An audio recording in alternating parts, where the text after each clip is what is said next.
Hi, let's talk common sense politics. America today is in a political crisis. The two main political parties are so committed to their respective ideologies that they cannot agree to make a single decision for the good of its citizens. They make bad political decisions, voted only on party lines, without regard to the consequences and without regard to what the American people need.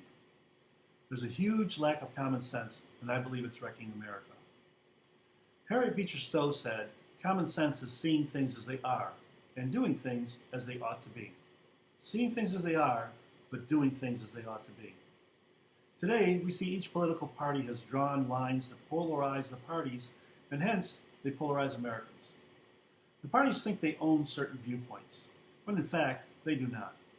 These viewpoints are then presented to the voters with great passion and emotion, and once the voters are emotionally involved, and they contribute their time and their money, now they're committed, and the issue becomes a critical election issue. For example, take the anti-abortion and pro-gay rights issues. Supposedly, anti-abortion being a conservative issue and gay rights being a liberal issue. Although these are very important issues to some people, these issues should not be owned by either political party. These two issues have already been decided by the Supreme Court. We have laws and legal decisions to guide our collective behavior.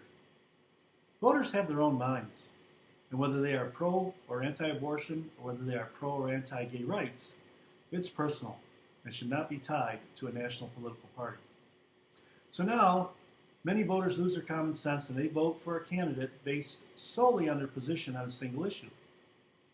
And there are more single issues that the parties want to polarize the voters on.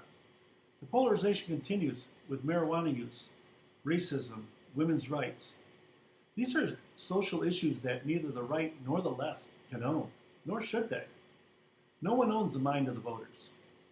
Voters should make decisions on the candidate's overall ability to do the real job of our federal government, which is to maintain national security, to enforce the laws, educate our citizens, and promote economic growth. That's the real job of the federal government. Where's the common sense? Don't vote for our national leadership based on a single issue. Our problems are too complex. So let's get to a common sense approach to politics.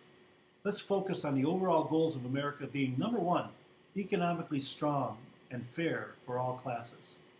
Number two, to be nationally secure here and abroad. Number three, to foster the ideals of the American family and being a law-abiding nation with respect for each other's lives and each other's property.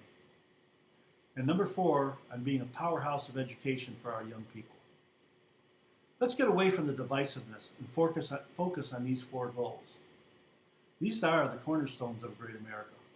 And all single issues will fall within these four goals, no matter what the single issue is.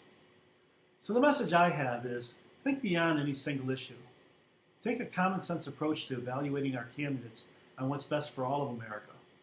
And don't let anyone tell you anything different. We are that shining beacon on top of the hill. But to keep it, we need to come together and work as Americans focused on common sense and common goals.